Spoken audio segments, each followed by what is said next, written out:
Hi, thanks for joining me today. I'm really glad to have this opportunity to share my research.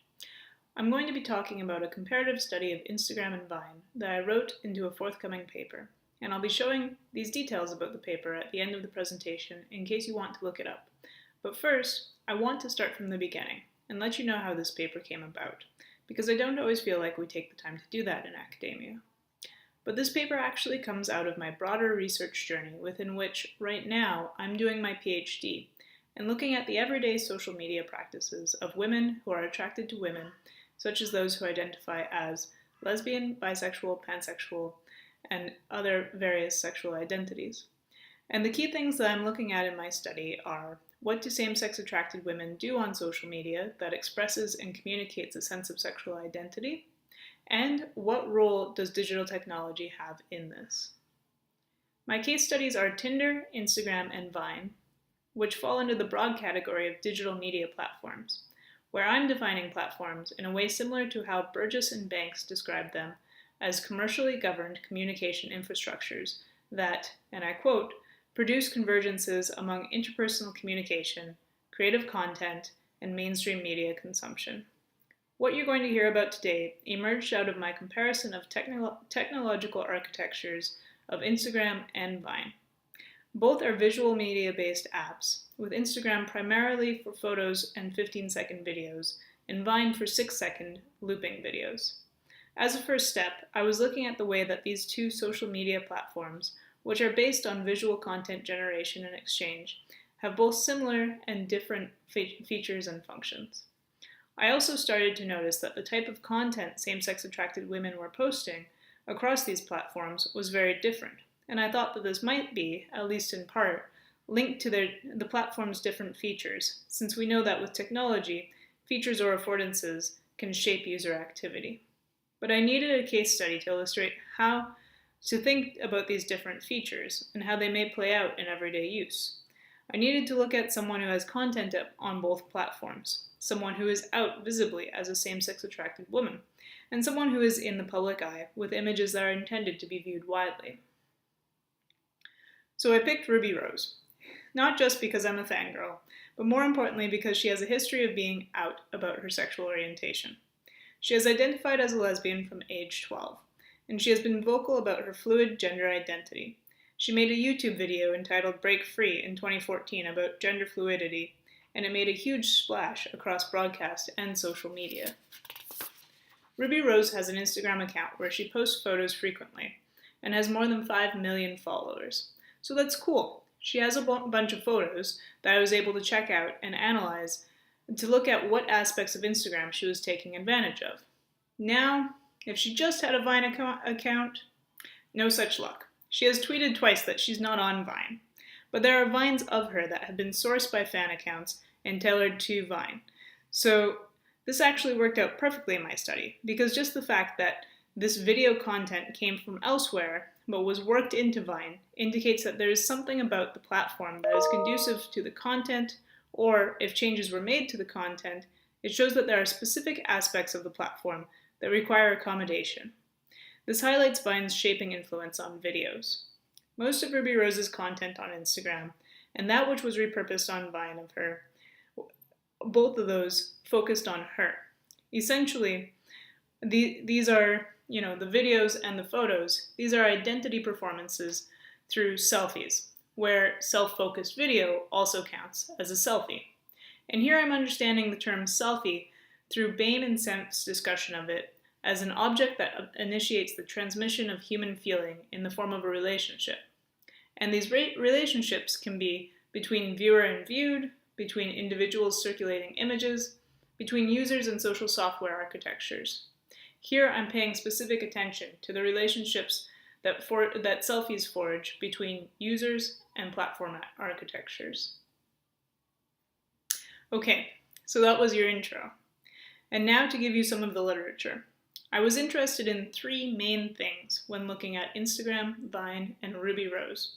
And here's where you'll start to see how this ties in with the online course's theme of social justice. First, I was interested in studies of selfies on different platforms that demonstrated how some selfies evoke engagement from others, such as by making visible non-normative identities and challenging dominant discourses. In contrast, there are studies of other selfies that blend in with the mainstream, glorifying consumer products and normative beauty standards, and sticking to topics that we might think of as superficial. Selfies that challenge dominant discourses, to me, seem to be part of what's been termed everyday activism. Described by Sonia Vivian, everyday activists are not strategic or organized, but are called upon in everyday life to use their personal stories in mundane environments to challenge social norms. Selfies can tell personal stories. Some selfies, it seems. And so I've termed this a selfie's conversational capacity, the propensity of a selfie to feature in everyday activism, which is determined by the range of discourses the selfie communicates, the variety of people it reaches or speaks to, and its salience in how clearly accessible its discourses are. Social media's influence on these aspects of conversational capacity was the focus of my comparison between selfies on Instagram and Vine, and you'll see what I mean when we get into examples. Secondly, I was interested in how conversational capacity was linked to different forms of visibility of non-normative sexualities, so lesbian, gay, bisexual, trans people, LGBT visibility. As we know, we live in a heteronormative world, where heterosexuality and binary gender roles are everywhere. Heteronormativity is a dominant discourse that is interwoven into our understandings, values, and beliefs as a society, which gives the sense that heterosexuality is right and normal, and therefore, by extension, other sexualities are pretty much seen as wrong and abnormal. If you'd like to know more about heteronormativity, you can watch this video made by a KPU student. But the visibility of non-normative sexual identities can challenge heteronormativity, causing people to rethink their opinions and biases. Increasingly, LGBT people have used digital technology to do this, such as through trans people chronicling their transitions on YouTube as a way to build support and challenge dehumanizing media representations of trans people. But not all visibility does this. There's a lot of gay lifestyle media out there right now that turns gayness into a brand or a stereotype, showing a normal way to be gay. This erases people's differences and puts pressure on them to assimilate into mainstream norms, which doesn't do much of anything for increasing acceptance of diverse sexualities and identities. Lastly, and this is the key purpose of the paper, I was interested in the influence of social media sites themselves. The politics of platforms, as Gillespie calls it, constituted by the tension between social media companies providing services for content generation and community building, while still attempting to turn a profit. The multiple values and goals of social media companies are enmeshed in their design and coding. Here I applied actor network theory to understand platforms and users as an interconnected network of human and non-human actors that influence each other. In actor network theory, Latour identifies that there are actors that essentially don't do much to shape meaning in a network. He calls these intermediaries. They contrast with another type of actor that he calls mediators. Mediators transform, translate, distort, and modify the meaning or the elements they are supposed to carry in a network. I conducted a step-by-step walkthrough of both Instagram and Vine, looking out for mediators that could shape the conversational capacity of selfies. This involved registering and using each app, clicking on every button, examining every screen. I paired this with analysis of company documents, terms of service, and popular media articles. This allowed me to identify key mediators as aspects of the platforms that could affect the selfie's range of discourses, reach or salience, and in the paper I illustrate these through Ruby Rose's content on each platform. So let's go through some of these key mediators. First, an app's description shapes expectations for its use. The description is usually found in the App Store. Instagram is described as a simple way to capture and share the world's moments. The company states, transform your everyday photos and videos into works of art and share them with your family and friends. See the world through somebody else's eyes by following not only the people you know, but inspirational Instagrammers, photographers, athletes, celebrities, and fashion icons. This description is paired with a photo of a young, fashionable woman in front of an aesthetically pleasing background. And we can see this is mimicked in Rose's selfies, which tend to be taken in interesting places, using specific poses and focusing on mainstream discourses of youthfulness, consumption, and beauty. Rose's selfies are indeed a work of art, as Instagram suggests they should be.